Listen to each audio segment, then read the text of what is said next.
Hello my motor enthusiasts. Big news from the Formula One world as we see some interesting shifts at Alpine. You're tuned into F1 Motor Fever podcast. Oh, what's stirring in the paddock, Enzo? Alpine's just brought in a high-profile name, David Sanchez, as their new executive technical director.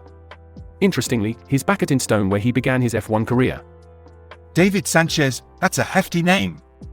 Wasn't he with McLaren recently? Yes, indeed, but only for a brief stint of 3 months after his time at Ferrari. Seems like he's back on familiar ground now, hoping to make a real impact. And what can we expect him to bring to Alpine's table? With Alpine struggling to score points this season, both Esteban Ocon and Pierre are quite buoyed by Sanchez's arrival. They're expecting some fresh ideas and significant performance improvements. That's promising. Especially after Ocon's breakthrough run to 10th at the Miami Grand Prix, right? Spot on, William. That race might just be the beginning of their turnaround. With Sanchez's experience, Alpine's looking not just to climb the standings, but truly compete. Thrilling times ahead then.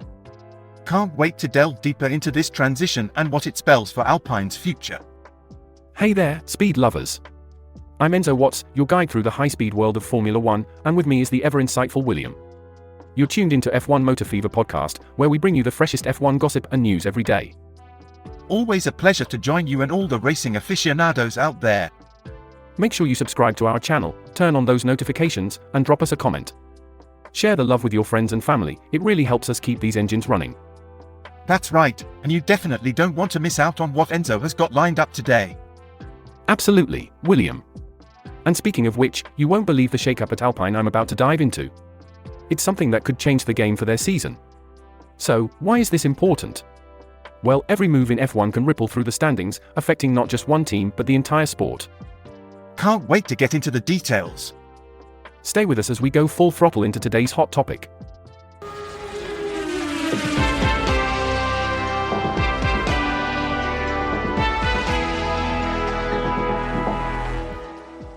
Moving back to Alpine's strategic play, they've recently welcomed David Sanchez into a crucial role as executive technical director. This isn't just about a new hire, it's a complete overhaul of their technical department. Sanchez will be overseeing multiple divisions, each headed by seasoned directors. It's a significant move, given his vast experience and initial roots at Stone. Could you give us some examples of how such a restructuring might impact the team's performance? Absolutely. Think about it, when you bring someone with experience from top-tier teams like Ferrari, where he led the aerodynamics department, you're injecting not just expertise but also new perspectives into the core strategy. For instance, Ferrari has often been lauded for their aerodynamic efficiency, something Alpine would be keen to emulate. And with the current standings, they could certainly use a boost. Indeed, they've had a rocky start to the season. Remember, they've only notched up 1 point so far, thanks to Esteban Ocon's efforts in Miami. They're clearly positioning Sanchez as a catalyst for change, hoping his return to Stone sparks a turnaround. It sounds like his previous stint with the team could play a beneficial role then.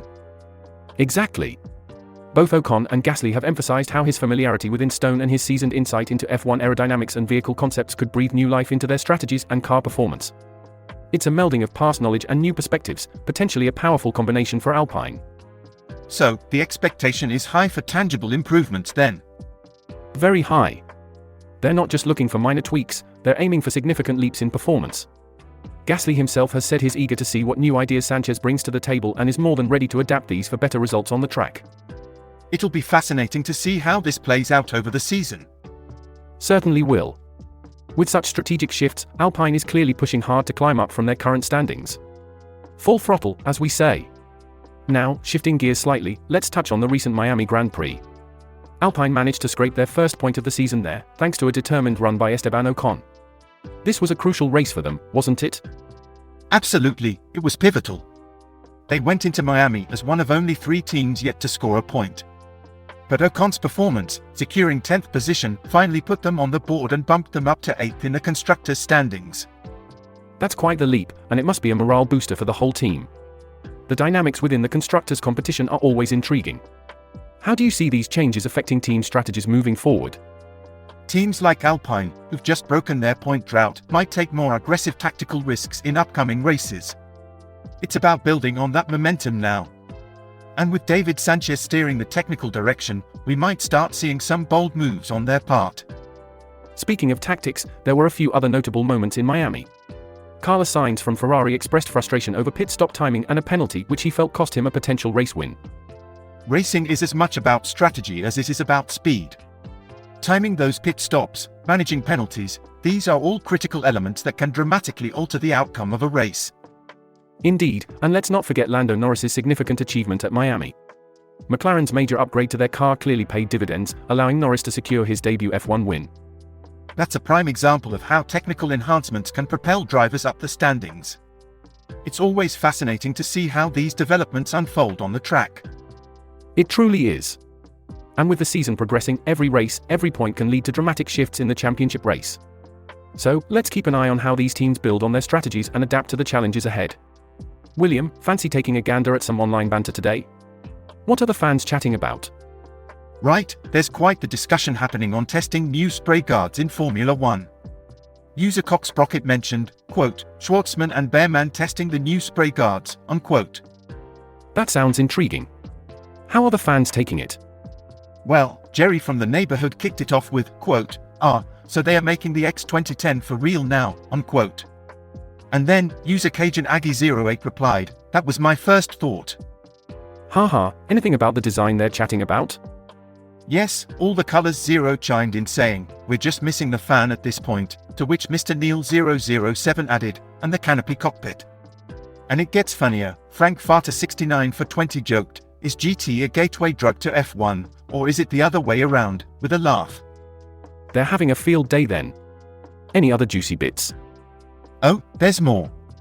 Vessel Phil commented that people who complained about wool covers will have an aneurysm now, sparking another funny exchange. User Tactical Bra said, this is basically LM cars with extra steps, and then Navy Baby Seal likened the F1 car to a slipper if an LMP car is a shoe. Slippers, eh? Anything about performance tweaks? Indeed, user Under Oversteer mentioned, quote, those are speed holes. They make the car go faster, unquote, and this led to a hilarious cascade of comments about running fast in Crocs and even putting them in time trial mode, according to Flipsider101. I can only imagine the visuals. Anything else from our virtual pit lane? Oh, user Mike Kerman brought up a good point, saying that if the new guards work to kill the spray, we could have full wet races back because the spray was one of the main visibility hazards for drivers. That's a solid point. Seems like there's a mix of humor and genuine insight from the fans today. Absolutely, and it's always refreshing to hear their perspectives, cheeky comments and all. Thanks for tuning into F1 Motor Fever podcast today. We dived into the thrilling Miami Grand Prix, discussed team strategies, and even had a laugh over the lively banter from the online community. Your participation makes each episode special. Please do subscribe, activate those notifications, and consider sharing our content. Whether you're a diehard Formula 1 fan or just getting your tires wet, we've got something for everyone. And it's been a blast, as always.